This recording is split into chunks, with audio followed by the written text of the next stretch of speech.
ਅੱਖਰ ਅੱਖਰ ਮੋਤੀ ਬਣਦੇ ਮੋਤੀਆਂ ਤੋਂ ਫਿਰ ਮਾਲਾ, ਅੱਖਰ ਅੱਖਰ ਮੋਤੀ ਬਣਦੇ ਮੋਤੀਆਂ ਤੋਂ ਫਿਰ ਮਾਲਾ, ਆਓ ਫਿਰ ਤੋਂ ਗੂੜਾ ਕਰੀਏ ਰਿਸ਼ਤਾ ਸਾਹਿਤਕ ਤੰਦਾਂ ਵਾਲਾ। ਸਤਿ ਸ਼੍ਰੀ ਅਕਾਲ, ਤੁਸੀਂ ਜੁੜ ਚੁੱਕੇ ਹੋ ਜਸ ਪੰਜਾਬੀ ਦੇ ਨਾਲ ਔਰ ਪ੍ਰੋਗਰਾਮ ਸ਼ੁਰੂ ਕਰਨ ਲੱਗੇ ਹਾਂ ਸਾਹਿਤਕ ਤੰਦਾਂ।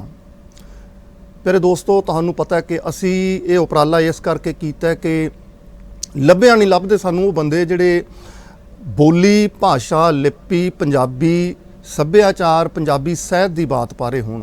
ਸਾਰਿਆਂ ਨੂੰ ਇੱਕ ਹੋੜ ਲੱਗੀ ਹੈ, ਸਾਰਿਆਂ ਦੇ ਵਿੱਚ ਇੱਕ ਦੌੜ ਲੱਗੀ ਹੈ, ਲਾਈਕ ਵਿਊ ਸ਼ੇਅਰ ਲੈਣ ਦੇ ਚੱਕਰਾਂ ਦੇ ਵਿੱਚ ਐਸੇ ਟਾਈਟਲ ਸਿਰਜੇ ਜਾਂਦੇ ਆ, ਐਸੇ ਹੈਡਰ ਸਿਰਜੇ ਜਾਂਦੇ ਆ ਕਿ ਦਰਸ਼ਕ ਇੱਕ ਵਾਰ ਉਸ ਨੂੰ ਓਪਨ ਕਰ ਲੈਂਦਾ, ਖੋਲ੍ਹ ਲੈਂਦਾ ਤੇ ਵਿੱਚੋਂ ਖਬਰ ਕੱਖ ਨਹੀਂ ਨਿਕਲਦੀ ਹੈ ਜਾਂ ਵਿੱਚੋਂ ਪ੍ਰੋਗਰਾਮ ਕੱਖ ਨਹੀਂ ਨਿਕਲਦਾ।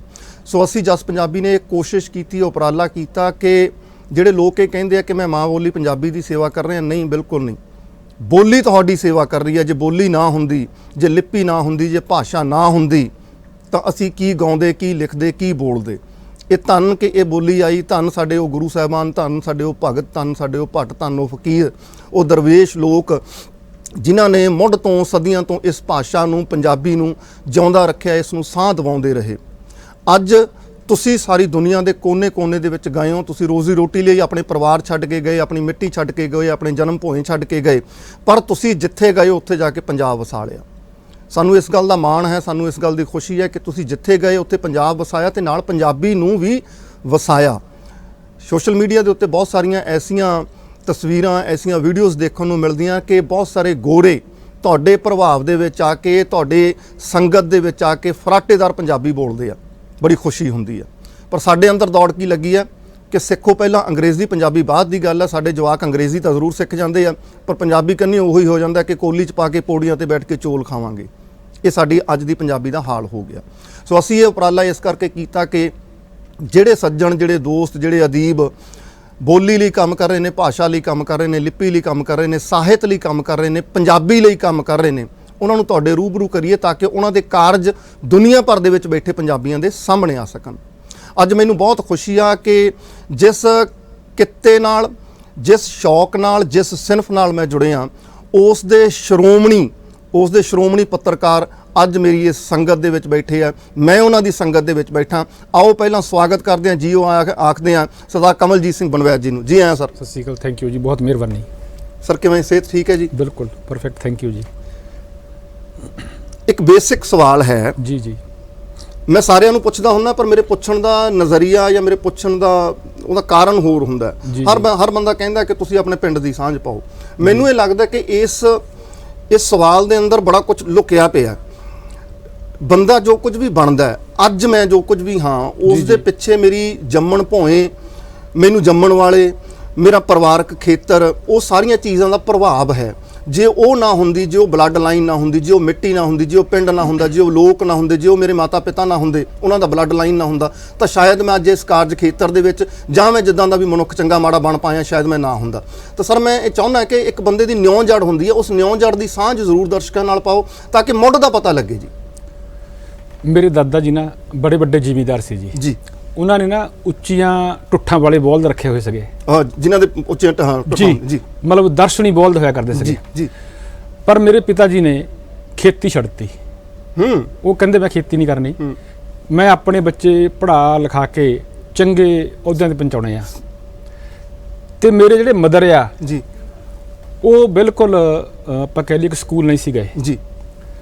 ਮੇਰੇ ਦਾਦਾ ਜੀ ਮਿਲਟਰੀ ਸੀਗੇ, ਮਿਲਟਰੀ 'ਚ ਹੁੰਦਿਆਂ ਉਹ ਡਾਕਟਰ ਰਾਧਾ ਕ੍ਰਿਸ਼ਨ ਦੇ ਪੀਏ ਸੀਗੇ। ਇਸ ਕਰਕੇ ਉਹ ਛੁੱਟੀ ਸਾਲ 'ਚ ਇੱਕ ਅੱਧ ਵਾਰੀ ਆਉਂਦੇ ਸੀਗੇ। ਤੇ ਮੇਰੀ ਜਿਹੜੀ ਨਾਨੀ ਜੀ ਸੀਗੇ, ਉਹ ਉਦੋਂ ਗੁਜ਼ਰ ਗਏ ਜਦੋਂ ਮੇਰੀ ਮਾਤਾ ਜੀ ਅਜੇ 7-8 ਸਾਲ ਦੇ ਸੀਗੇ।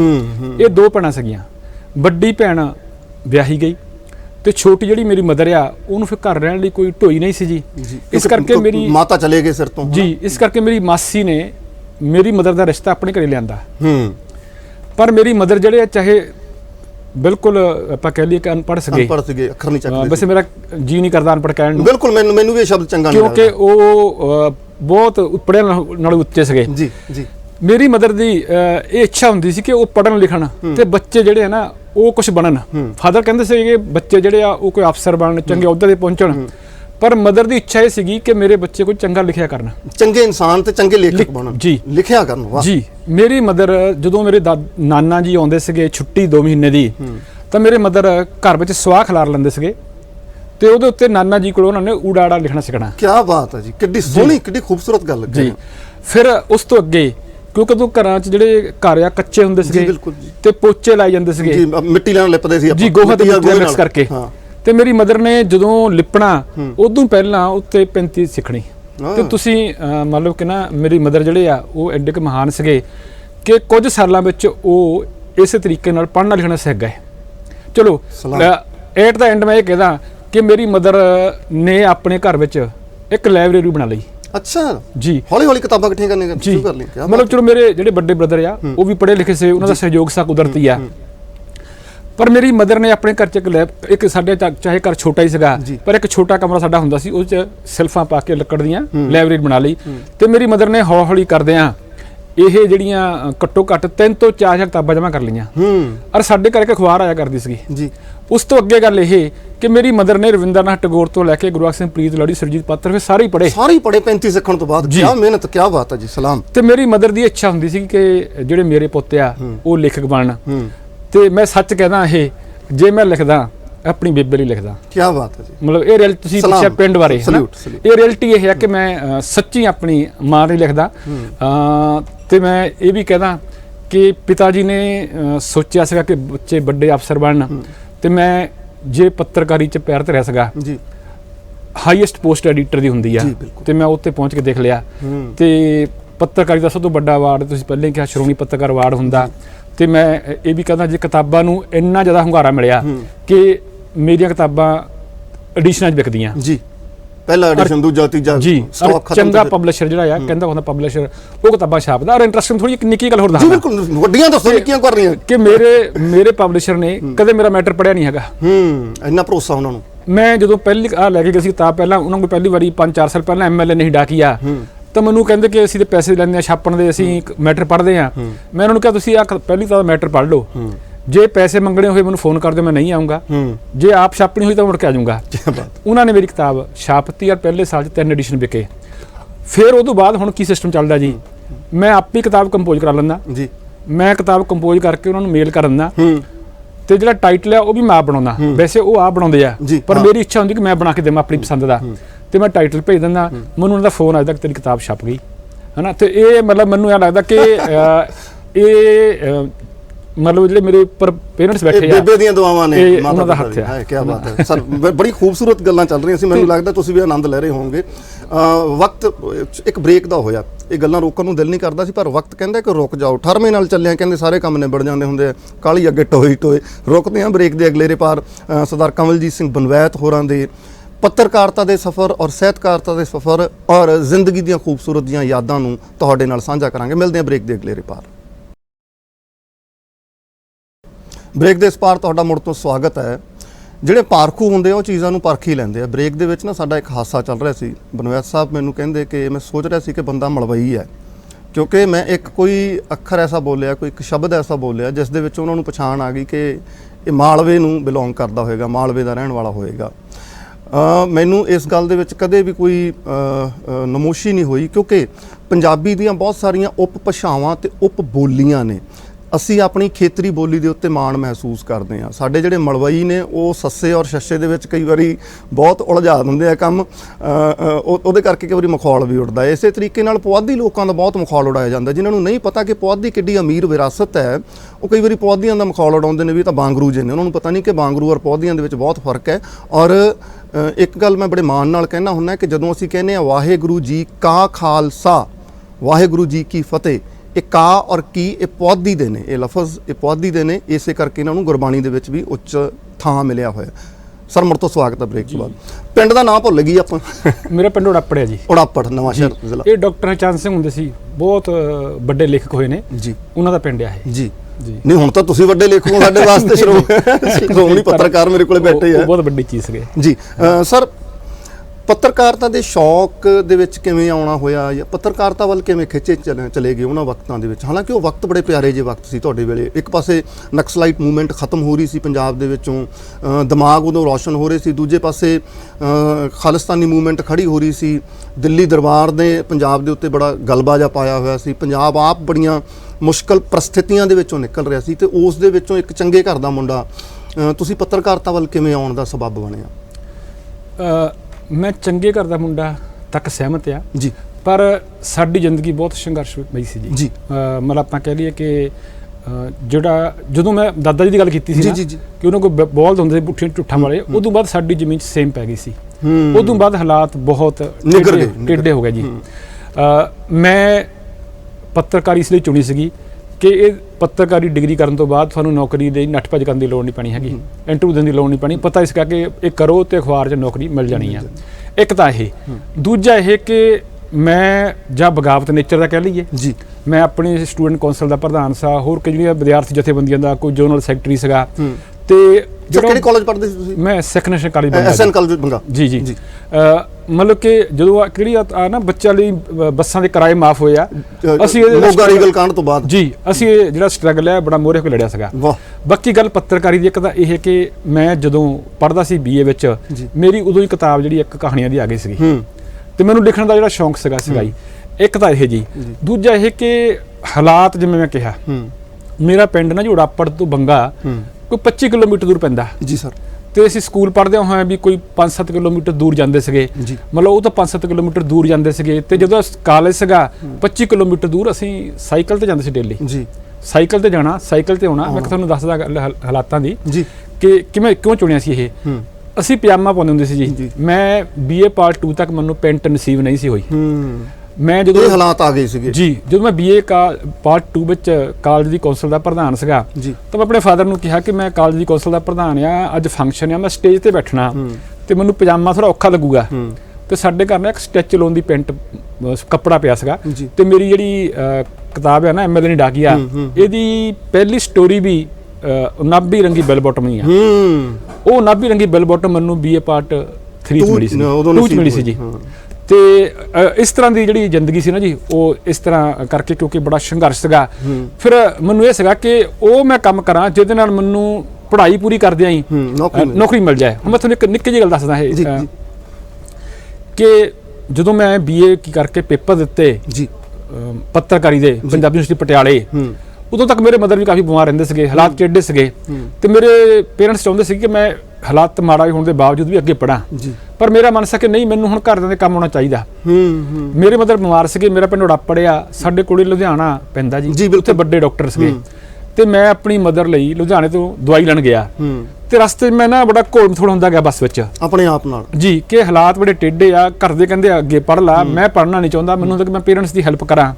ਮੈਂ ਬਸ ਤੁਹਾਨੂੰ ਇਹ ਦੱਸਦਾ ਕਿ ਮੈਂ BA ਪਾਰਟ ਜਿਹੜੀ ਪ੍ਰੈਪ ਆ ਨਾ ਜੀ, BA ਪਾਰਟ ਬਣਿਆ ਉਹ ਡਾਕ ਰਾਹੀਂ ਕੀਤਾ ਸੀਗਾ, ਇਸ ਲਈ ਕੋਰਸਪੋਂਡੈਂਸ। ਹਾਂਜੀ, ਇਸ ਲਈ ਕਿ ਮੈਂ ਘਰ ਵਿੱਚ ਮਦਰ ਦਾ ਕੰਮ ਹੱਥ ਵਟਾ ਸਕਾਂ।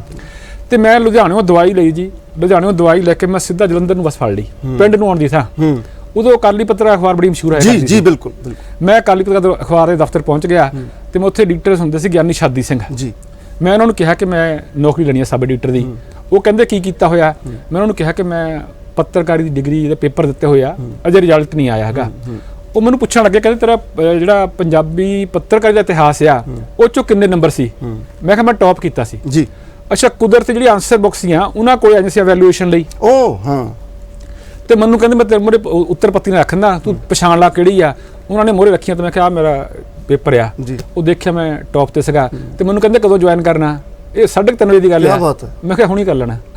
ਵਾਹ, ਕਿਆ ਸਬੱਬ ਬਣਾਇਆ ਹੈ ਕੁਦਰਤ ਨੇ। ਤੇ ਫਿਰ ਮੈਂ ਜਿਹੜੀ ਆ ਨੌਕਰੀ ਤੋਂ ਸ਼ੁਰੂ ਕੀਤੀ। ਮਤਲਬ ਉਦੋਂ ਮੈਨੂੰ ਜਿਹੜੀ ਤਨਖਾਹ ਆ ਉਹ 416 ਰੁਪਏ ਮਿਲੀ ਸੀ ਜੀ। ਇਹ ਕਿਹੜੇ ਸਾਲ ਦੀ ਗੱਲ ਹੈ ਸਰ? ਇਹ 78 ਜੀ, ਅਕਤੂਬਰ 78। 78 ਵੇਲੇ ਨਕਸਲਾਈਟ ਮੂਵਮੈਂਟ ਜਾ ਰਹੀ ਸੀ ਉਦੋਂ ਜੀ।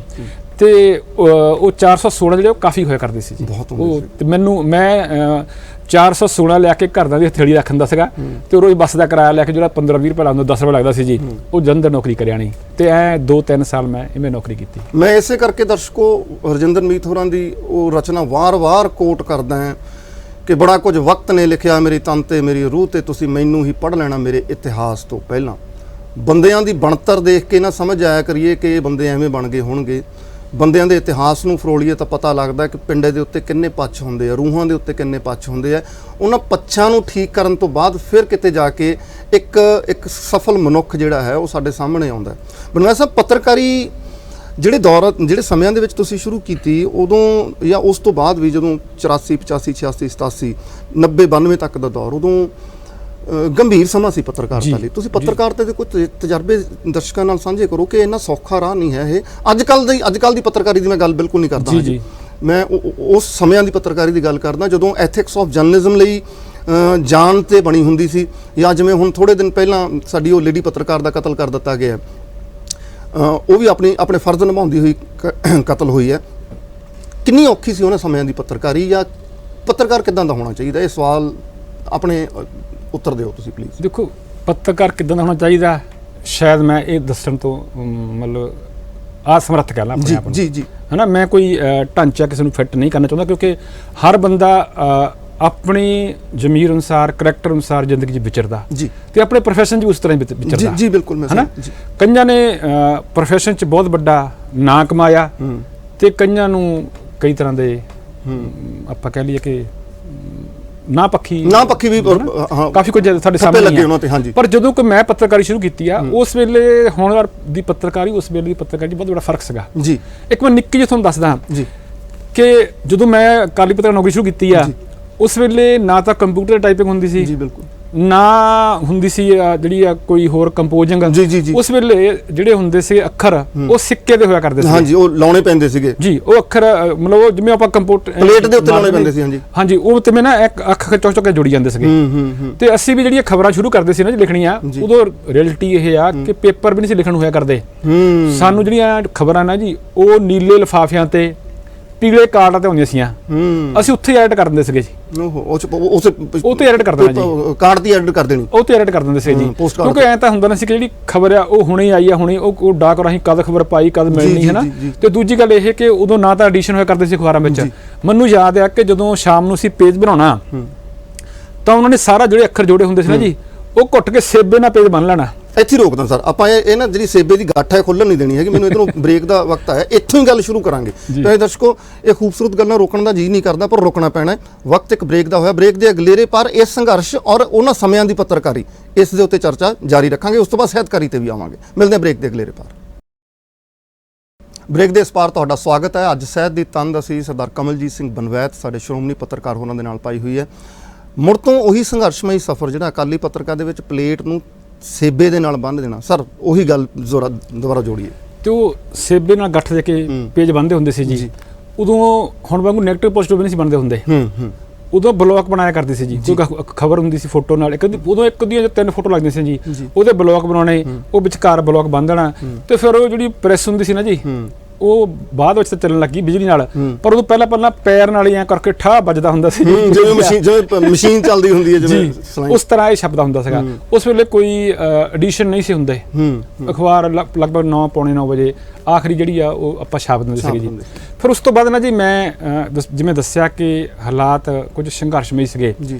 ਮੈਨੂੰ ਨੌਕਰੀ ਮਿਲ ਗਈ ਸੀ ਲੰਡਨ ਵਿੱਚ, ਇੱਕ ਅਖਬਾਰ ਹੈ ਜੀ ਪੰਜਾਬ ਟਾਈਮਸ ਜੀ। ਮੈਂ ਉੱਥੇ ਕਈ ਸਾਲ ਪੰਜਾਬ ਟਾਈਮਸ 'ਚ ਨੌਕਰੀ ਕੀਤੀ ਆ। ਇੱਥੋਂ ਕਰਦੇ ਸੀ ਜਾਂ ਉੱਥੇ? ਨਹੀਂ, ਉੱਥੇ ਜਾ ਕੇ ਨੌਕਰੀ ਕੀਤੀ। ਵੈਰੀ ਗੁੱਡ, ਕੀ ਬਾਤ। ਹਾਂਜੀ, ਕਿਉਂਕਿ ਉਦੋਂ ਪੱਤਰਕਾਰ ਬਹੁਤ ਘੱਟ ਹੋਇਆ ਕਰਦੇ ਸੀ, ਤੇ ਮੈਨੂੰ ਉਦੋਂ ਇੰਗਲੈਂਡ ਦਾ ਵੀਜ਼ਾ ਨਹੀਂ ਸੀ ਹੁੰਦਾ ਜੀ, ਏਅਰਪੋਰਟ ਤੇ ਐਂਟਰੀ ਸੀ। ਤੇ ਮੈਂ ਬਸ ਐਵੇਂ ਰਿਸਕ ਲੈ ਲਿਆ, ਏਅਰਪੋਰਟ ਤੇ ਐਂਟਰੀ ਮਿਲ ਗਈ, ਤੇ ਮੈਨੂੰ ਅਖਬਾਰ 'ਚ ਪਤਾ ਸੀ ਨੌਕਰੀ ਮੇਰੀ ਗੱਲ ਹੈਗੀ ਆ, ਤੇ ਮੈਨੂੰ ਅਖਬਾਰ 'ਚ ਨੌਕਰੀ ਮਿਲ ਗਈ ਜੀ। ਉੱਥੇ ਰਹਿੰਦੇ ਆ ਜੀ ਨਾ ਜੀ, ਜਿਹੜੀ ਉਹਨਾਂ ਸਮਿਆਂ ਦੀ ਤੁਸੀਂ ਗੱਲ ਕਰਦੇ ਹੋ ਜੀ, ਉੱਥੇ ਹਰ ਸ਼ੁੱਕਰਵਾਰ ਅਖਬਾਰ ਛਪਦੀ ਸੀ। ਅਖਬਾਰਾਂ ਵੀਕਲੀ ਸੀਗੀਆਂ, ਵੀਕਲੀ ਸੀ। ਸ਼ੁੱਕਰਵਾਰ ਨੂੰ ਅਸੀਂ ਜਦੋਂ 11-12 ਵਜੇ ਬੈਠਣਾ ਡੈਸਕ ਤੇ ਜੀ, ਅਸੀਂ ਪਹਿਲਾਂ ਫੋਨ ਲਾਉਣਾ ਇੱਥੋਂ ਦੀਆਂ 2 ਅਖਬਾਰਾਂ ਨੂੰ। ਉਦੋਂ ਸਿਰ ਪੰਜਾਬੀ ਦੀਆਂ 2 ਅਖਬਾਰਾਂ ਹੋਈਆਂ, 3 ਅਖਬਾਰਾਂ ਨਹੀਂ ਸੀ ਹੁੰਦੀਆਂ। ਉਹਨਾਂ ਨੂੰ ਪੁੱਛਣਾ, ਬੜੀ ਦੁਖਾਂਤ ਦੀ ਗੱਲ ਆ, ਅੱਜ ਕਿੰਨੇ ਸੋਧ ਤੇ, ਅੱਜ ਕਿੰਨੇ ਮਰ ਗਏ। ਬਸ ਇਹ ਜਿਹੜੀ ਹੁੰਦੀ ਸੀ ਨਾ ਜੀ, ਉਦੋਂ ਕੋਈ ਟੈਲੀਪ੍ਰਿੰਟਰ ਜਾਂ ਆਪਾਂ ਕਹਿ ਲਈਏ ਫੋਨ, ਇਹ ਕੁਝ ਵੀ ਨਹੀਂ ਸੀ ਹੁੰਦਾ ਜੀ, ਹਨਾ। ਤੇ ਜਿਹੜੇ ਫੋਨ ਵੀ ਹੁੰਦੇ ਸੀ ਨਾ, ਜਿਹੜੇ ਲੈਂਡਲਾਈਨ, ਇਹ ਬੜੇ ਔਖੇ ਲੱਗਦੇ ਸੀਗੇ। ਕਈ ਵਾਰੀ ਉਹ ਲਵਾਉਣੇ ਐਕਸਚੇਂਜ ਰਾਹੀਂ। ਹਾਂਜੀ, ਤੇ ਫਿਰ ਉਹ ਜੋ ਇੱਥੋਂ ਪਤਾ ਲੱਗਦਾ ਸੀ ਨਾ ਕਿ ਇੰਨੇ ਸੋਧ ਤੇ, ਇੰਨੇ ਮਾਰ ਤੇ, ਉਹੀ ਜਿਹੜੀ ਆ ਵਧੇਰੇ ਹੈਡਲਾਈਨ ਬਣਦੀ ਸੀ ਜੀ। ਮਤਲਬ ਇਹ ਹੈ ਤਾਂ ਦੁੱਖ ਦੀ ਗੱਲ, ਪਰ ਕਿਉਂਕਿ ਬਾਹਰ ਬੈਠੇ ਜਿਹੜੇ ਲੋਕ ਆ, ਉਹਨਾਂ ਨੂੰ ਚਿੰਤਾ ਵੀ ਹੁੰਦੀ ਸੀ, ਫਿਕਰ ਵੀ ਹੁੰਦੀ ਸੀ, ਉਹ ਚਾਹੁੰਦੇ ਵੀ ਸੀਗੇ। ਇੱਕ ਮੈਂ ਹੋਰ ਕੌੜਾ ਸੱਚ ਕਹਿਦਾ ਜੀ, ਬਿਲਕੁਲ, ਕਿ ਅਖਬਾਰ ਵਿਕਦੀ ਵੀ ਉਹਨਾਂ ਦੇ ਸਿਰ ਤੇ ਸੀ, ਉਹ ਹੈਡਲਾਈਨਾਂ ਦੇ ਸਿਰ ਤੇ ਜਾਂ ਉਹ ਖਬਰਾਂ ਦੇ ਸਿਰ ਤੇ ਉਹ ਕਰਦੀ ਸੀ। ਮੈਂ ਤੁਹਾਨੂੰ ਇੱਕ ਨਿੱਕੀ ਹੋਰ ਗੱਲ ਦੱਸਦਾ, ਮੇਰੇ ਧਿਆਨ 'ਚ ਆ ਗਈ ਜੀ। ਜਦੋਂ ਮੈਂ ਪੰਜਾਬੀ ਟ੍ਰਿਬਿਊਨ ਆ, ਮੈਂ ਜਿਹੜਾ ਬੇਅੰਤ ਸਿੰਘ ਮਰਡਰ ਕੇਸ ਆ, ਜਿਹੜੇ ਪੰਜਾਬ ਦੇ ਮੁੱਖ ਮੰਤਰੀ ਬੇਅੰਤ ਸਿੰਘ ਦਾ ਕਤਲ ਹੋ ਗਿਆ ਸੀਗਾ, ਜਦੋਂ ਮੈਂ ਉਹ ਕਵਰ ਕਰਦਾ, ਮੈਂ ਕੋਈ ਸਾਰਾ ਕੇਸ ਉਹਨਾਂ ਦੇ ਡੈਥ ਤੋਂ, ਮਤਲਬ ਮਰਡਰ ਤੋਂ ਲੈ ਕੇ ਜੱਜਮੈਂਟ ਆਉਣ ਤੱਕ ਕਵਰ ਕੀਤਾ, ਉਦੋਂ ਉਧਰ ਦੀਆਂ ਅਖਬਾਰਾਂ ਜਿਹੜੀਆਂ ਨਾ ਜੀ, ਉਹ ਇਹ ਖਬਰਾਂ ਐ ਚੁੱਕਦੀਆਂ ਸੀਗੀਆਂ, ਮਤਲਬ ਵਿਕਦਾ ਹੀ ਇਹ ਕੁਛ ਸੀਗਾ।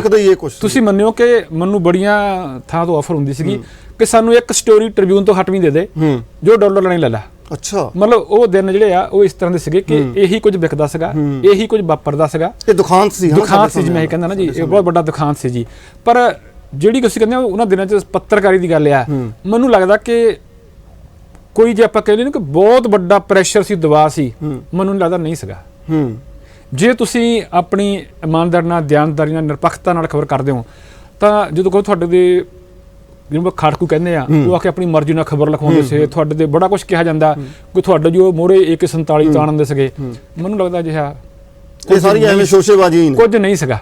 ਦੇਖੋ ਮੇਰਾ ਇੱਕ ਵਾਰ ਦਾ ਤਜਰਬਾ ਆ ਇਹ ਕਿ ਉਹਨਾਂ ਨੇ ਆ ਕੇ ਇੱਕ ਦੂਜੀ ਵਾਰੀ ਕਿਹਾ, ਪੁੱਛਿਆ ਕਿ ਜਦੋਂ ਸਪਸ਼ਟ ਕਰਤਾ ਕਿ ਆਹ ਖਬਰ ਜੇ ਮੈਂ ਤੁਹਾਡੇ ਕਿਸੇ ਤੇ ਲਿਖ ਵੀ ਦਊਂਗਾ ਤਾਂ ਛਪਣੀ ਇਸ ਤਰ੍ਹਾਂ ਨਹੀਂ ਹੈ, ਜਾਂ ਤੁਸੀਂ ਐਂ ਕਹਿ ਲਓ ਕਿ ਜਿੰਨਾ ਕੁ ਮੈਂ ਸਪਸ਼ਟਤਾ ਨਾਲ ਖਬਰ ਲਿਖੀ ਆ, ਨਿਰਪੱਖਤਾ ਨਾਲ ਲਿਖੀ ਆ, ਜੇ ਤੁਹਾਨੂੰ ਲੱਗਦਾ ਕੋਈ ਉਹਨਾਂ ਬਿਹਤਰ ਲਿਖ ਸਕਦਾ, ਤੁਸੀਂ ਉਹ ਤੋਂ ਲਿਖਾ ਲਓ, ਮੈਂ ਕਸੂਰਵਾਰ ਹੋ ਸਕਦਾ ਫਿਰ। ਜੀ। ਪਰ ਜੇ ਤੁਸੀਂ ਕਹੋ ਕਿ ਮੈਂ ਆਪਣੇ ਕਿੱਤੇ ਨਾਲ ਵੀ ਜਿਹੜਾ ਇਮਾਨਦਾਰੀ ਰਹਿ ਤੇ ਤੁਹਾਡੇ ਨਾਲ ਵੀ ਕੋਈ ਧੋਖਾ ਨਾ ਕਰਾਂ, ਜਾਂ ਤੁਹਾਡੀ ਗੱਲ ਵਧਾ ਚੜਾ ਕੇ ਜਾਂ ਹੋਊਗਾ ਫਲਾਉਣ ਲਈ ਜਾਂ ਆਪਾਂ ਸੈਂਸੇਸ਼ਨ ਕਰਨ ਲਈ ਅਜਿਹਾ ਕੁਝ ਨਾ ਕਰਾਂ, ਤਾਂ ਮੇਰੇ ਮੂਹਰੇ ਆਹ ਕੁਛ ਆ। ਤੇ ਮੈਨੂੰ ਲੱਗਦਾ ਉਸ ਕੋਈ ਇਦਾਂ ਦੀ ਗੱਲ, ਉਹ ਵੀ ਸਮਝ ਜਾਂਦੇ ਸੀਗੇ, ਉਹ ਗੱਲ ਕੋਈ ਨਹੀਂ ਸੀ, ਮੈਨੂੰ ਲੱਗਦਾ ਨਹੀਂ ਹੁੰਦੀ ਸੀ। ਸਰ ਹੁਣੇ ਥੋੜੇ ਦਿਨ ਪਹਿਲਾਂ ਮਾਂ ਦਿਵਸ ਨਿਕਲ ਕੇ ਗਿਆ ਪਿਆਰੇ ਦੋਸਤੋ, ਔਰ ਅਸੀਂ ਜਿਹੜੀ ਸ਼ੁਰੂਆਤ ਕੀਤੀ ਸੀ ਬਾਈ ਜੀ ਦੀ ਬੇਬੇ ਤੋਂ ਕੀਤੀ ਕਿ ਜੇ ਬੇਬੇ ਉਦੋਂ ਸਵਾਹ ਖਿਲਾਰ ਕੇ ਨਾਨਾ ਜੀ ਤੋਂ ਊੜਾ ਐੜਾ ਨਾ ਸਿੱਖਦੀ, ਗੁਰਮੁਖੀ ਨਾ ਸਿੱਖਦੀ, ਜਾਂ ਫਿਰ ਪੋਚਾ ਮਾਰਨ ਵਾਸਤੇ ਜਿਹੜੀ ਮਿੱਟੀ ਤੇ ਗੋਹਾ ਹੁੰਦਾ ਸੀ ਉਹਦੇ ਉੱਤੇ ਉਹ ਮੁਹਾਰਨੀ ਨਾਂ ਲਿਖੀ ਜਾਂਦੀ, 35 ਨਾਂ ਲਿਖੀ ਜਾਂਦੀ, ਤਾਂ ਸ਼ਾਇਦ ਅੱਜ ਕਮਲਜੀਤ ਬਨਵੈਤ ਹੋਰੀ ਸਾਡੇ ਦਰਮਿਆਨ ਨਾ ਹੁੰਦੇ। ਵਕਤਾਂ ਦਾ ਕੋਈ ਪਤਾ ਨਹੀਂ ਹੁੰਦਾ ਹੈਗਾ। ਇਸ ਦੇ ਵਿੱਚ ਬੇਬੇ ਦਾ ਜ਼ਿਕਰ ਹੈ ਸਰ, ਇਹ ਕਿਤਾਬ ਮੈਂ ਚਾਹੁੰਦਾ ਕਿ ਇਸ ਕਿਤਾਬ ਦੀ ਥੋੜੀ ਜਿਹੀ ਬਾਤ ਪਾਈਏ ਜੀ। ਇਹ ਐਕਚੁਅਲੀ ਇਹ ਆ, ਬੇਬੇ ਤੂੰ ਭੁੱਲਦੀ ਨਾ, ਮਤਲਬ ਇਹ ਆ ਜੋ 1978 ਜਾਂ ਕਹਿ ਲਓ, ਮੈਂ ਵੈਸੇ ਜਿਹੜੀ ਆਪਾਂ ਕਹਿੰਦੇ ਕਿ ਮੈਂ ਕਾਲਜ ਜਦੋਂ ਗਿਆ 1976-77 ਚ, ਬੰਦਾ ਸਹੀ ਮੇਰੇ ਚ ਹੋਸ਼ ਉਸ ਵੇਲੇ ਸੰਭਾਲਦਾ, ਬਿਲਕੁਲ। ਜਾਂ ਜਿਹੜਾ ਇੱਕ ਮੈਂ ਹੋਰ ਕਹਿੰਦਾ ਕਿ ਜਿਹੜਾ ਲੇਖਕ ਮੰਨਿਆ ਨਾ, ਉਹ ਕਈ ਕੁਝ ਮਹਿਸੂਸ ਕਰਦਾ, ਨਿੱਕੇ ਨਿੱਕੀਆਂ ਘਟਨਾਵਾਂ ਤੁਹਾਨੂੰ ਝੰਜੋੜ ਦਿੰਦੀਆਂ, ਤੁਹਾਨੂੰ ਹਿਲਾਉਣ ਦਿੰਦੀਆਂ, ਤੁਹਾਨੂੰ ਪ੍ਰਭਾਵਿਤ ਕਰ ਲੈਂਦੀਆਂ। ਮਤਲਬ ਜੋ ਉਸ ਵੇਲੇ ਸੀਗਾ ਔਰ ਜਿੱਥੇ ਅੱਜ ਖੜੇ ਹਾਂ ਅਸੀਂ, ਦੂਜੇ ਸ਼ਬਦਾਂ 'ਚ ਕਹਿ ਲਾਂ ਕਿ ਜੋ ਪੀੜ੍ਹੀ ਦਾ ਪਾੜਾ ਆ, ਜੀ, ਜਾਂ ਸੋਹਣਾ ਕਿਹਾ ਤੁਸੀਂ, ਪੀੜ੍ਹੀ ਦਾ ਪਾੜਾ, ਜਾਂ ਜਿੱਥੋਂ ਮੈਂ ਤੁਰਿਆ ਸੀ ਹੁਣ ਮੈਂ ਕਿੱਥੇ ਖੜਾ ਆ ਕੇ, ਚਾਹੇ ਆਪਣੇ ਪ੍ਰੋਫੈਸ਼ਨ ਵਿੱਚ, ਚਾਹੇ ਮੈਂ ਨਿੱਤ ਦੀ ਜ਼ਿੰਦਗੀ 'ਚ ਵਿਚਰਦਿਆਂ, ਚਾਹੇ ਮੈਂ ਆਪਣੇ ਬੱਚਿਆਂ ਨਾਲ, ਤੇ ਉਹ ਸਾਰੇ ਕੁਝ ਵਿੱਚ ਜਿਹੜਾ ਹੈ ਨਾ ਜੀ, ਮੈਨੂੰ ਬੇਬੇ ਨਹੀਂ ਭੁੱਲਦੀ। ਵਾਹ, ਹੈ ਨਾ, ਅਸਲ ਗੱਲ ਇਹ ਹੈ ਜੀ। ਇਹ ਬੇਬੇ ਨੂੰ ਸਮਰਪਿਤ ਕਿਤਾਬ ਹੈ, ਬੇਬੇ ਤੂੰ ਭੁੱਲਦੀ ਨਹੀਂ। ਔਰ ਬੇਬੇ ਸੱਚਮੁੱਚ ਕਦੇ ਕਿਸੇ ਨੂੰ ਨਹੀਂ ਭੁੱਲਦੀ ਹੁੰਦੀ, ਔਰ ਬੇਬੇ ਭੁੱਲਣੀ ਵੀ ਨਹੀਂ ਚਾਹੀਦੀ। ਸਰ ਕਹਾਣੀਆਂ ਆਉਂਦੀਆਂ ਕਿਵੇਂ ਨੇ? ਮੈਂ ਇਹ ਮਤਲਬ ਇਹ ਸਵਾਲ ਥੋੜਾ ਜਿਹਾ ਟੇਢਾ ਸਵਾਲ ਹੈ, ਕਹਾਣੀਆਂ ਕਿਵੇਂ ਆਉਂਦੀਆਂ ਨੇ, ਇਹਨਾਂ ਦੀ ਬੁਣਤੀ ਕਿਵੇਂ ਬਣਦੀ ਹੈ, ਤਾਂ ਪਹਿਲਾ ਖਿਆਲ ਕਿਵੇਂ ਆਉਂਦਾ ਇੱਕ ਲੇਖਕ ਦੇ ਅੰਦਰ? ਮੈਂ ਵੈਸੇ ਤਾਂ ਮੈਂ ਦੱਸਦਾ, ਮੈਂ ਨਾ ਉਹੋ ਜਿਹਾ ਲੇਖਕ ਨਹੀਂ ਹੈਗਾ ਜਿਹਨੇ ਮੈਂ ਸੱਚ ਕਹਾ ਕਿ ਮੈਂ ਲਿਖਣ ਲਈ ਕਮਰਾ ਬਣਾਇਆ ਹੋਇਆ, ਮੇਰੇ ਕੋਲ ਟੇਬਲ ਕੁਰਸੀ ਆ ਲਿਖਣ ਲਈ, ਮੈਂ ਕੁਛ ਨਹੀਂ ਹੈਗਾ ਜੀ। ਜਦੋਂ ਮੈਂ ਛੋਟਾ ਹੁੰਦਾ ਸੀਗਾ, ਮੇਰੇ ਧਿਆਨ ਚ ਕਿ ਜਦੋਂ ਮੈਂ ਖੇਤਾਂ ਤੋਂ ਪੱਠੇ ਲੈ ਕੇ ਆਉਂਦਾ ਹੁੰਦਾ ਸੀਗਾ, ਤਾਂ ਮੈਂ ਪੱਠਿਆਂ ਦੀ ਪੰਡ ਸਿਰ ਤੇ ਹੁੰਦੀ ਸੀ, ਮੈਂ ਸੋਚਦਾ ਹੁੰਦਾ ਸੀ ਮੈਂ ਕੀ ਲਿਖਣਾ, ਜਾਂ ਨਿੱਕੀ ਮੁੱਟੀ ਘਟਨਾ ਨੇ ਪ੍ਰਭਾਵਿਤ ਕਰਤਾ, ਹੈ ਨਾ। ਮਤਲਬ ਮੇਰਾ ਇਸ ਤਰ੍ਹਾਂ ਦਾ ਸਿਸਟਮ ਹੈ। ਹੁਣ ਵੀ ਮੈਂ ਇੱਕ ਪਿੱਛੇ ਜਿਹੇ ਇੱਕ ਚੈਨਲ ਵਾਲੇ ਜਿਵੇਂ ਆਪਾਂ ਗੱਲਬਾਤ ਕਰ ਰਹੇ ਹਾਂ, ਜਿਵੇਂ ਗੱਲਬਾਤ ਕਰਨ ਆਏ, ਉਹ ਮੈਨੂੰ ਗੱਲਬਾਤ ਤੋਂ ਬਾਅਦ ਕਹਿੰਦੇ ਸੀ ਨਾ, ਤੁਹਾਡੇ ਉਸ ਟੇਬਲ ਕੁਰਸੀ ਤੇ ਕੈਮਰਾ ਮਾਰਨਾ ਜਿੱਥੇ ਬਹਿ ਕੇ ਤੁਸੀਂ ਲਿਖਦੇ ਹੋ। ਮੈਂ ਜਿੱਥੇ ਬੈਠਾ ਸੀਗਾ, ਉਹ ਮੇਰਾ ਜਿਹੜਾ ਡਰਾਇੰਗ ਰੂਮ ਆ, ਉੱਤੇ ਨਾ ਥੋੜਾ ਜਿਹਾ ਸੋਫੇ ਨੂੰ, ਚਿੱਟਾ ਸੋਫਾ ਆ, ਥੋੜੀ ਪੈਂਦੀ ਸ਼ਾਹੀ ਲੱਗੀ ਹੋਈ ਸੀ। ਮੈਂ ਕਿਹਾ ਆਹੀ ਆ, ਮਤਲਬ ਜਦੋਂ ਮੈਨੂੰ ਮੈਂ ਕਹਿ ਲਈ ਇੱਕ ਕਿਸਮ ਦਾ ਨਾ ਗਵਾਰ ਜਿਹਾ ਉੱਠਦਾ ਜਦੋਂ ਆਉਂਦਾ ਅੰਦਰ, ਤੇ ਮੈਂ ਜਿੱਥੇ ਮੈਂ ਬਹਿ ਕੇ ਲਿਖ ਲੈਂਦਾ। ਇੱਕ ਤੁਹਾਨੂੰ ਨਿੱਕੀ ਜਿਹੀ ਮੈਂ ਘਟਨਾ ਸੁਣਾਉਂਦਾ ਜੀ। ਮੇਰੀ ਦੋਤੀ ਆ ਜੀ, ਗ੍ਰੈਂਡ ਡਾਟਰ ਆ, ਉਹਦਾ 10 ਮਈ ਨੂੰ ਜਨਮ ਦਿਨ ਸੀਗਾ, ਇਸ 10 ਮਈ ਨੂੰ ਜੀ। ਬੱਚਾ ਬੇਟੀ ਮੇਰੀ ਨੇ ਥੋੜਾ ਇੱਛਾ ਸੀ ਕਿ 5ਵਾਂ ਜਨਮ ਦਿਨ ਵੱਡਾ ਮਨਾਉਣਾ। ਗੱਲ ਜਿਵੇਂ ਤੁਸੀਂ ਕਿਤੇ ਲਿਖਦਾ ਕਿਵੇਂ ਆ, ਮੇਰਾ ਨਾ ਫੁੱਲਾਂ ਨਾਲ ਬਹੁਤ ਮੋਹ ਆ ਜੀ। ਜਦੋਂ ਮੇਰੀ ਜਿਹੜੀ ਦੋਤੀ ਆ, ਵੈਸੇ ਸਾਡੇ ਘਰ ਵਿੱਚ ਹਰ ਵੇਲੇ ਮੈਂ ਫਰੈਸ਼ ਫੁੱਲ ਲਾ ਕੇ ਰੱਖਦਾ, ਦਿਨ ਜਾਵੇ ਰਾਤ ਜਾਵੇ ਕੋਈ ਹੋਵੇ, ਕਿ ਮੈਂ ਘਰ 'ਚ ਫੁੱਲ ਜ਼ਰੂਰ ਫਰੈਸ਼ ਚਾਹੀਦੇ ਆ।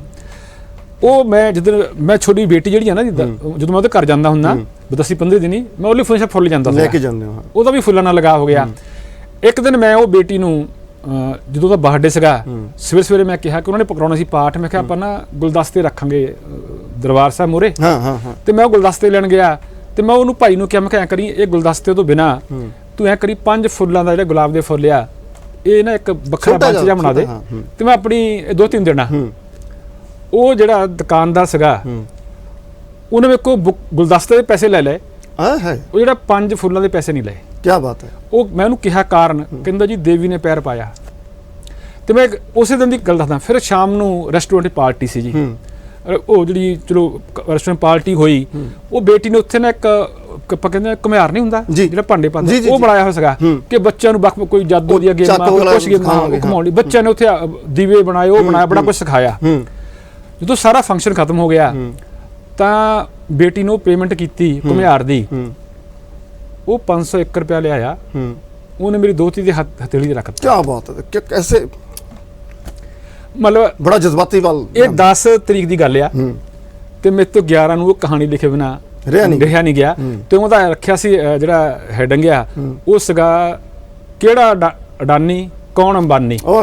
ਤੇ ਮੇਰੇ ਉਸ ਵੇਲੇ ਮੈਂ ਮਤਲਬ ਇਹ ਸੋਚਦਾ ਕਿ ਅਸੀਂ, ਮੈਂ ਇੱਕ ਗੱਲ ਮਾਫੀ ਨਾਲ ਕਹਿਣ ਲੱਗਾ, ਮਤਲਬ ਸਾਡੇ ਪੰਜਾਬੀਆਂ ਦੇ ਸਿਰ ਤੇ ਕਲੰਕ ਆ ਕੁੜੀ ਮਾਰਿਆਂ ਦਾ। ਬਿਲਕੁਲ ਹੈ। ਅਸੀਂ ਧੀ ਨੂੰ ਜਨਮ ਨਹੀਂ ਲੈਣ ਦਿੰਦੇ।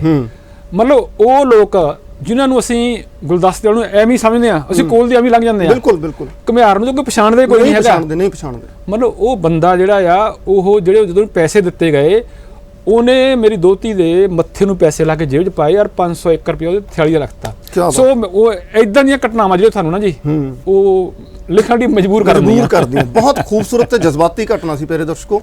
ਮੇਰੀ ਅੱਖਾਂ 'ਚ ਇੱਕ ਵਾਰੀ ਅਥਰੂ ਆ ਚੱਲੇ ਸੀਗੇ ਜਦੋਂ ਉਸ ਵਿਅਕਤੀ ਨੇ 501 ਰੁਪਈਆ ਸਾਡੀ ਦੋਤੀ ਦੇ ਧਰਿਆ ਹੋਏਗਾ ਨਾ ਹੱਥ ਤੇ। ਤਾਂ ਮੈਂ ਸੋਚਦਾ ਕਿ ਕਿਰਤੀ ਲੋਕ ਕਿੱਡੇ ਮਹਾਨ ਹੁੰਦੇ ਆ ਔਰ ਅਸੀਂ ਇਹਨਾਂ ਨੂੰ ਕੀ ਕਹਿ ਕੇ ਸੰਬੋਧਿਤ ਹੁੰਦੇ ਆ। ਮੈਂ ਕੱਲ ਪਰਸੋਂ ਵੀ ਕਿਸੇ ਪ੍ਰੋਗਰਾਮ 'ਚ ਜ਼ਿਕਰ ਕਰ ਰਿਹਾ ਸੀ ਕਿ ਤੁਸੀਂ ਰੰਗਾਂ, ਜ਼ਾਤਾਂ, ਨਸਲਾਂ, ਮਜ਼ਹਬਾਂ ਦੇ ਵਿੱਚ ਹਜੇ ਉਲਝੇ ਹੋਏ ਹੋ। ਇਹਨਾਂ ਕਿਰਤੀਆਂ ਦੀ ਕਿਰਤ ਨੂੰ ਸਲਾਮ ਹੈ, ਸੱਚਮੁੱਚ ਸਲਾਮ ਉਸ ਫੁੱਲਾਂ ਵਾਲੇ ਨੂੰ ਔਰ ਉਸ ਬੁੱਤ ਘਾੜੇ ਨੂੰ, ਉਸ ਭਾਂਡੇ ਦੇ ਘੜਨ ਵਾਲੇ ਘੁਮਿਆਰ ਨੂੰ ਜਿਨ੍ਹਾਂ ਦੇ ਐਡੇ ਵੱਡੇ ਜਿਗਰੇ ਤੇ ਉਹਨਾਂ ਅੱਗੇ ਕਿਹੜੇ ਅੰਬਾਨੀ ਤੇ ਕਿਹੜੇ ਅਡਾਨੀ। ਵਕਤ ਇੱਕ ਬ੍ਰੇਕ ਦਾ, ਬ੍ਰੇਕ ਦੇ ਅਗਲੇਰੇ ਪਾਰ ਸਹਿਤ ਦੀ ਤੰਦ ਕਮਲਜੀਤ ਸਿੰਘ ਬਨਵੈਤ ਹੋਰਾਂ ਨਾਲ ਇਸੇ ਤਰ੍ਹਾਂ ਪਾਵਾਂਗੇ। ਬ੍ਰੇਕ ਦੇ ਇਸ ਵਾਰ ਤੁਹਾਡਾ ਮੁੜ ਤੋਂ ਸਵਾਗਤ ਹੈ। ਵਕਤ ਥੋੜਾ ਜਿਹਾ ਘੱਟ ਆ ਤੇ ਹੁਣ ਮੈਂ ਥੋੜ੍ਹੀਆਂ ਕਾਲੀਆਂ ਗੱਲਾਂ ਕਰੂੰਗਾ। ਇਹ ਕਿਤਾਬ ਹੈ ਜੀ MLA ਨਹੀਂ ਡਾਕੀਆ। ਮੈਨੂੰ ਲੱਗਦਾ ਕਿ ਸ਼ਾਇਦ ਇਹਦੇ ਵਿੱਚ ਕਹਾਣੀਆਂ ਜਾਂ ਇਹ ਜਿਹੜੀ ਕਹਾਣੀ ਹੋਏਗੀ ਸ਼ਾਇਦ ਥੋੜਾ ਜਿਹਾ ਵਿਅੰਗ ਹੋ ਸਕਦਾ ਹੈ ਜਾਂ ਫਿਰ ਇਹਦੇ ਉੱਤੇ ਕੋਈ ਤਿੱਖੀਆਂ ਟਿੱਪਣੀਆਂ ਕੀਤੀਆਂ ਹੋਣਗੀਆਂ। ਸਾਰੇ ਕਹਾਣੀ ਜਾਂ ਇਸ ਕਿਤਾਬ ਦੀ ਸਿਰਜਣ ਪ੍ਰਕਿਰਿਆ ਔਰ ਇਹ ਕੀ ਹੈ ਮੋਟੇ ਰੂਪ ਦੇ ਵਿੱਚ ਦੱਸਿਓ ਪਲੀਜ਼। ਇਹ ਇਸ ਤਰ੍ਹਾਂ ਕਿ ਜਦੋਂ ਮੈਂ ਪੰਜਾਬੀ ਟ੍ਰਿਬਿਊਨ 'ਚ ਰਿਪੋਰਟਿੰਗ ਕਰਦਾ ਸੀ ਨਾ ਜੀ, ਮੈਂ ਕਿਸੇ IAS ਅਫਸਰ ਕੋਲ ਬੈਠਾ ਸੀਗਾ ਜੀ। ਉਹਦੇ ਕੋਲ ਬੈਠਿਆ ਜਦੋਂ ਮੈਂ ਉਹਨਾਂ ਨਾਲ ਕੁਦਰਤੀ ਖਬਰਾਂ ਸਾਨੂੰ ਮਿਲਦੀਆਂ ਹੁੰਦੀਆਂ ਉਹਨਾਂ ਕੋਲ ਜਾ ਕੇ, ਹੈ ਨਾ। ਤੇ ਇੰਨੇ ਨੂੰ 2 MLA ਨਾ ਜੀ ਉਹਦੇ ਕਮਰੇ 'ਚ ਐਂਟਰ ਕਰ ਗਏ ਤੇ ਉਹ IAS ਅਫਸਰ ਕਹਿੰਦਾ ਆਓ ਜੀ MLA ਸਾਹਿਬ, ਆਓ ਜੀ MLA ਸਾਹਿਬ, ਬੈਠੋ ਜੀ। ਉਹ ਸੋਫੇ ਤੇ ਬੈਠ ਗਏ, ਮੈਂ ਉਹਨਾਂ ਦੇ ਟੇਬਲ ਸਾਹਮਣੇ ਬੈਠਾ ਸੀਗਾ ਤੇ IAS ਅਫਸਰ ਉੱਠ ਜਾ ਕੇ ਉਹਨਾਂ ਕੋਲੇ ਸੋਫੇ ਤੇ ਬੈਠ ਗਿਆ ਤੇ ਉਹ ਕਹਿੰਦੇ ਅਸੀਂ ਕਾਹਦੀ MLA ਆ, ਤਾਂ ਤੁਸੀਂ ਪਹਿਲੇ ਬੰਦੇ ਆ ਜਿਹਨੇ ਸਾਨੂੰ ਇੰਨਾ ਮਾਣ ਸਤਿਕਾਰ ਦਿੱਤਾ, ਅਸੀਂ ਕਾਹਦੇ MLA ਆ। ਚਲੋ ਗੱਲਾਂ ਚੱਲਦੀਆਂ ਰਹੀਆਂ ਜੀ। ਤੇ ਉਹ ਫਿਰ ਬਾਅਦ 'ਚ ਕਹਿੰਦੇ ਉਹਨੂੰ ਕਿ ਹੁਣ ਤੁਸੀਂ ਸਾਨੂੰ ਨਾ MLA ਨਾ ਕਿਹਾ ਕਰੋ, ਹੁਣ ਸਾਨੂੰ ਤੁਸੀਂ ਡਾਕੀਆ ਕਿਹਾ ਕਰੋ। ਅੱਛਾ, ਇਹ ਗੱਲ ਹਾਂਜੀ, ਇਹ ਗੱਲ ਕੈਪਟਨ ਅਮਰਿੰਦਰ ਸਿੰਘ ਦੇ ਰਾਜ ਵੇਲੇ ਦੀ ਆ, 2002 ਤੋਂ 7 ਜੀ ਜੀ ਨਹੀਂ 2012 ਤੋਂ 17 17 ਤੋਂ 22 ਹੋਣ ਵਾਲਾ ਪੂਰਾ ਜਿਹੜਾ ਕਾਰਜਕਾਲ ਸੀ 17 ਤੋਂ 22 ਦੀ ਦੋਨੇ MLA ਸੀਗੇ ਵੀ ਤੁਹਾਡੇ ਮਾਲਵੇ ਦੇ। ਅੱਛਾ।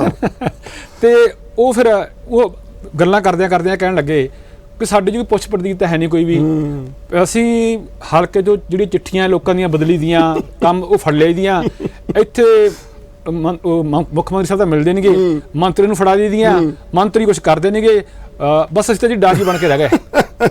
ਅਗਲੀ ਗੱਲ ਉਹਨੇ ਬਹੁਤ ਕਹੀ, ਵਧੀਆ ਗੱਲ ਕਹੀ। ਉਹਨਾਂ ਚੋਂ ਇੱਕ ਜਿਹੜਾ MLA ਸੀਗਾ, ਵੈਸੇ ਉਹ ਦੋਨੇ MLA ਇਸ ਵੇਲੇ ਕਾਂਗਰਸ ਤੋਂ ਬਾਹਰ ਆ, ਹੈ ਨਾ। ਤੇ ਉਹਨੇ ਇੱਕ MLA ਨੇ ਬਹੁਤ ਵਧੀਆ ਗੱਲ ਕਹੀ। ਉਹ ਕਹਿੰਦੇ ਜੀ ਇਹਦੇ ਨਾਲ ਤਾਂ ਪ੍ਰਕਾਸ਼ ਸਿੰਘ ਬਾਦਲ ਦਾ ਰਾਹ ਚੰਗਾ ਸੀਗਾ। ਤੋ ਆਈ ਸਾਹਿਬ ਨੇ ਪੁੱਛਿਆ ਵੀ ਇਹ ਕਿਵੇਂ। ਉਹ ਕਹਿੰਦੇ ਬਾਦਲ ਸਾਹਿਬ ਜਦੋਂ ਤੁਹਾਨੂੰ ਸੰਗਤ ਦਰਸ਼ਨ ਵੇਲੇ ਚੈੱਕ ਦਿੰਦੇ ਸੀ ਨਾ, ਉਹ ਕਹਿੰਦੇ ਸੀਗੇ ਸਾਰੇ ਰੱਖ ਲਿਓ, ਥੋੜਾ ਲਾ ਵੀ ਦਿਓ। ਹਾਂ ਬਿਲਕੁਲ ਕਹਿੰਦੇ ਸੀ ਇਹ ਸੱਚ ਹੈ ਵੀ ਸਾਰੇ ਰੱਖ ਨਾ ਲਿਓ, ਲਾ ਵੀ ਦਿਓ। ਉਹ ਕਹਿੰਦੇ ਘੱਟੋ ਘੱਟ ਉਸ ਵੇਲੇ ਥੋੜਾ ਰੱਖਣ ਤੇ ਮਿਲ ਜਾਂਦਾ ਸੀਗਾ, ਹੁਣ ਤਾਂ ਅਸੀਂ ਡਾਕੀਆ ਬਣ ਕੇ ਰਹਿ ਗਏ। ਸੋ ਮੈਨੂੰ ਲੱਗਾ ਕਿ ਉਸ ਦੇ ਵਿੱਚੋਂ ਇਹ ਕਿਤਾਬ ਨੇ ਜਨਮ ਲਿਆ ਜੀ, ਉਹ ਵਿੱਚੋਂ ਕਹਾਣੀ ਨੇ। ਸਰ ਮੈਂ ਇਸ ਦਾ ਜ਼ਿਕਰ ਮੈਂ ਜ਼ਰੂਰ ਕਰਾਂਗਾ। ਜਿਹੜਾ ਤੁਸੀਂ ਬੇਅੰਤ ਸਿੰਘ ਜਿਹੜਾ ਅਸੈਸੀਨੇਸ਼ਨ ਹੋਈ ਸੀ, ਉਹ ਸਭ ਦੇ ਵੱਖੋ ਵੱਖਰੇ ਵਿਚਾਰ ਹੋ ਸਕਦੇ ਆ, ਸਾਰਿਆਂ ਦੇ ਵੱਖੋ ਵੱਖਰੇ ਪੱਖ ਹੋ ਸਕਦੇ ਆ, ਪਰ ਉਹਨਾਂ ਪੱਖਾਂ ਦੇ ਵਿੱਚ ਇਸ ਕਿਤਾਬ ਦੀ ਜਿਹੜੀ ਗੱਲ ਹੈ ਕਾਲ ਕੋਠੜੀਆਂ ਦਾ ਸਿਰਨਾਵਾ, ਇਸ ਕਿਤਾਬ ਦੇ ਨਾਲ ਜਿਹੜੇ ਤਜਰਬੇ ਤੁਹਾਨੂੰ ਹੋਏ ਉਹ ਸਾਰੇ ਕੇਸ ਨੂੰ ਵਾਚਦਿਆਂ ਘੋਖਦਿਆਂ ਪੜ੍ਹਦਿਆਂ ਥੋੜ੍ਹੇ ਜਿਹੇ ਸੰਖੇਪ ਦੇ ਵਿੱਚ ਜੇ ਆਪਾਂ ਇਸ ਦੀ ਗੱਲ ਕਰ ਸਕੀਏ। ਦੇਖੋ ਜਿਹੜੀ ਜੱਜਮੈਂਟ ਸੀ ਨਾ ਇਸ ਕੇਸ ਦੀ ਜੀ, ਉਹ ਕੋਈ ਸੀਗੀ 499 ਪੇਜਸ ਦੀ ਜੀ। ਜੋ ਬਿਆਨ ਸਿੰਘ ਦਾ ਹੱਤਿਆ ਕਿਉਂ ਕੀਤੀ ਗਈ ਆ ਉਹਦੇ ਬਾਰੇ ਮੈਂ ਆਪਣੇ ਕੋਲੋਂ ਕੁਝ ਨਹੀਂ ਕਿਹਾ ਜੀ, ਉਹ ਮੈਂ ਜੱਜਮੈਂਟ ਨੂੰ ਆਧਾਰ ਬਣਾ ਕੇ ਲਿਖਿਆ ਜੀ।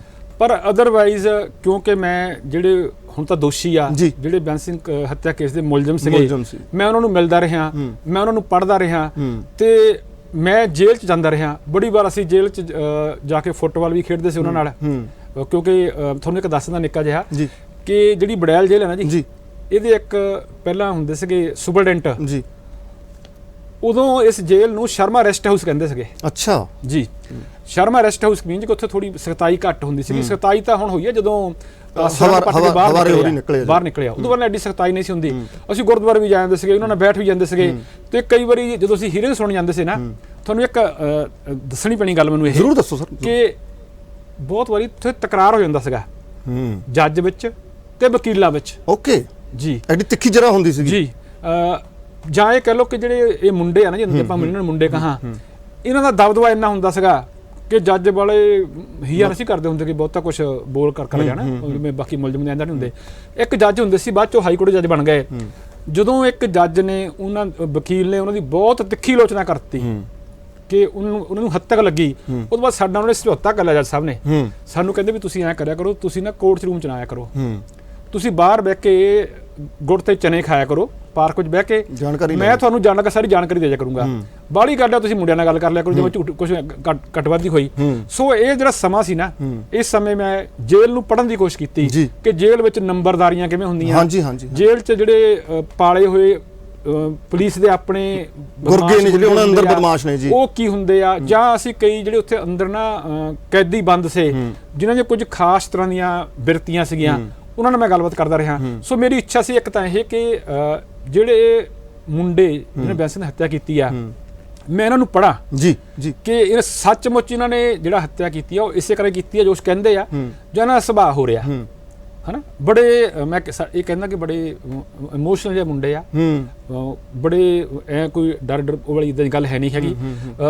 ਸੋ ਇਸ ਕਰਕੇ ਮੇਰੇ ਮਨ 'ਚ ਇੱਛਾ ਸੀ ਕਿ ਇੱਕ ਤਾਂ ਜੇਲ੍ਹਾਂ 'ਚ ਕੀ ਹੁੰਦਾ ਜੀ ਉਹ, ਤੇ ਇੱਕ ਜਿਹੜੇ ਮੁੰਡੇ ਆ ਇਹਨਾਂ ਦੀ ਰਿਐਲਿਟੀ ਕੀ ਆ, ਉਹ ਜਿਹੜਾ ਇੱਕ ਦਰਸ਼ਨ ਸਾਹਮਣੇ ਲਿਆਵਾਂ। ਤੇ ਕੁਝ ਮੇਰੇ ਮਨ 'ਚ ਇਹ ਵੀ ਸੀਗਾ ਕਿ ਇਹ ਕਿਤਾਬ ਜਿਹੜੀ ਆ ਇਹ ਬਾਹਰ ਬਹੁਤ ਭੱਜਣੀ ਆ। ਜੀ ਬਿਲਕੁਲ ਬਿਲਕੁਲ, ਮੈਂ ਬਿਲਕੁਲ ਸਹਿਮਤ ਹਾਂ ਜੀ। ਲੇਖਕ ਨੂੰ ਇਸ ਗੱਲ ਦਾ ਪਤਾ ਹੋਣਾ ਚਾਹੀਦਾ, ਫਿਕਰ ਹੋਣਾ ਚਾਹੀਦਾ। ਹਾਂ, ਤੇ ਇਹ ਜਿਹੜੀ ਕਿਤਾਬ ਅਮਰੀਕਾ ਵਿੱਚ ਜਾਂ ਕੈਨੇਡਾ ਵਿੱਚ ਵੀ ਵੱਖਰੇ ਤੌਰ ਤੇ ਉੱਥੇ ਲੋਕਾਂ ਨੇ ਜਿਹੜੀ ਆ ਰਿਲੀਜ਼ ਕੀਤੀ ਸੀ ਇਹ ਜੀ। ਸਰ ਕਦੇ ਮਨ 'ਚ ਇਹ ਨਹੀਂ ਆਇਆ ਕਿ ਪੋਇਟਰੀ ਕੀਤੀ ਜਾਵੇ ਜਾਂ ਗੀਤ ਜਾਂ ਕਵਿਤਾ, ਕਦੇ ਉਹ ਵਾਲੀ ਰੌ ਨਹੀਂ ਬਣੀ ਹੈ?